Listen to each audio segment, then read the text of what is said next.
Hello, welcome to the Grow Your Wealthy Mindset podcast, where it is all about helping amazing physicians just like you create a wealthy life free from burnout and with the financial security to practice medicine on your own terms. I'm your host, Dr. Elisa Zhang. Hello, and welcome back to the Grow Your Wealthy Mindset podcast. This week's episode comes from The How of Happiness by Dr. Sonja Lyubomirsky, and I'll admit, this one's a tough topic for me. It's quite different from the other happiness practices we've talked about so far because it delves into religion and spirituality. I generally avoid discussing religion on this podcast, but I want to stay true to Dr. Lyubomirsky's book and not skip a practice that has been shown to be powerful for so many people. I'll start with a bit of personal context. I personally don't practice any religion. I wasn't raised in a religious household, although I do have some cousins who are active in the Protestant Christian faith. I even went to overnight Bible camp with them one summer when I was a kid. My mother used to joke that she's Buddhist whenever she steps into a Buddhist temple, but that's as much of a role that religion played in my family when I was young. We celebrated Christmas growing up, but in a completely secular way, which included putting up a Christmas tree and giving gifts, but really not anything religious about it. I also grew up in a community that was predominantly Jewish. According to the Cleveland Jewish News, almost 90% of my hometown's population identified as Jewish. Although, if I were to have guessed, I would have thought it was closer to 70 to 80% of my actual classmates were Jewish. During middle school, I became curious about different religions and did spend some time learning about other religions other than Christianity and Judaism, including Islam, Buddhism, and Taoism. At that point in my life, I decided that my religion would be science. Over the years, I've gone back and forth between thinking of myself as whether I'm really atheist or agnostic. I have friends from many different religions and spiritual backgrounds. And while I don't personally identify with any particular faith, I respect that religion and spirituality can play meaningful roles in people's lives. So for this episode, I'll be leaning heavily on what Dr. Lyubomirsky wrote in The How of Happiness and really keeping my own opinions out of it. This will be probably a shorter episode, but hopefully still an impactful one.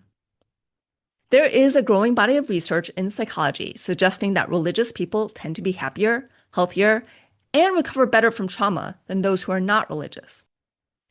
In one study of patients who underwent serious cardiac surgery, those who reported receiving strength and comfort from their religious faith were 3 times more likely to be alive 6 months later compared to those who did not. That study, conducted by Oxman and colleagues in 1995, highlights how powerful faith can be in people's lives. Why might that be? Part of the explanation may be social support and community. Being part of a religious organization often means having a built-in network of friends, acquaintances, and shared values. Members often hold similar beliefs, political values, and social values, which can foster a strong sense of belonging and identity. So it's possible that the greater happiness seen among religious individuals isn't necessarily about the specific beliefs themselves, but rather the connections and community that come with them. For many religious people, the ultimate supportive relationship is the relationship with God, or whatever word you want to use for God. That relationship can provide comfort during difficult times, a sense of unconditional love and care, and a belief that everything happens for a reason, that there's a greater purpose behind life's events, both ordinary and traumatic. For those of you who aren't religious or don't feel called to belong to a formal faith, spirituality can offer something similar. Spirituality can mean searching for the sacred in everyday life through meditation, prayer, time in nature, or simply cultivating awareness for something larger than oneself. Some people practice meditative prayer, a form of prayer that focuses on maintaining connection with the divine. Others seek to experience transcendence in ordinary life, a moment of awe, beauty, or deep gratitude. If practicing religion or spirituality feels natural to you, then by all means embrace it. If you want to strengthen your religious and spiritual connection, Dr. Lyubomirsky suggests a few ways to start. You might set a goal to attend religious services regularly, spend time reading a spiritual or religious book, listen to a spiritual podcast or radio program, or watch a faith-based show. You may also volunteer with a charity connected with your faith. Another enriching approach is to learn about other religions, whether through reading, conversations, or attending community events.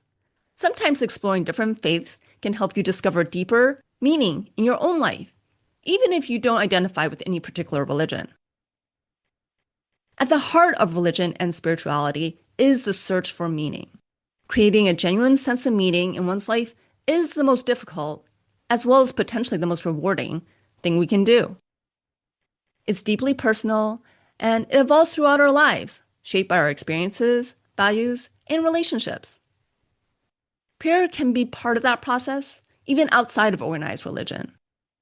Interestingly, about 7 out of 10 Americans say they pray every day, while only 6% say that they never pray.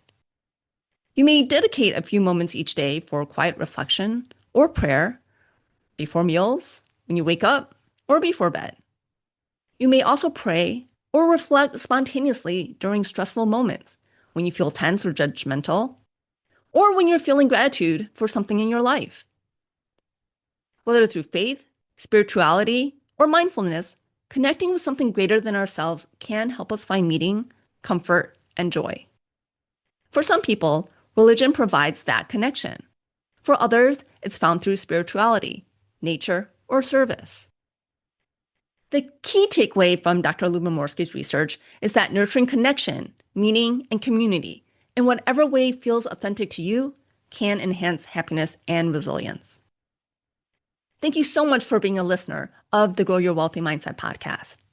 I hope you've been enjoying these episodes where I talk about exercises to increase happiness, because in the end, I think that's what we all really want, to be happy. Money is really just a tool for that, a tool to help us get happiness or prevent unhappiness. Until next week, keep growing your wealthy mindset, not just your finances, but your sense of meaning and happiness too. If you enjoyed this episode, I would love it if you could share it with your friends and colleagues. And now for the disclaimer.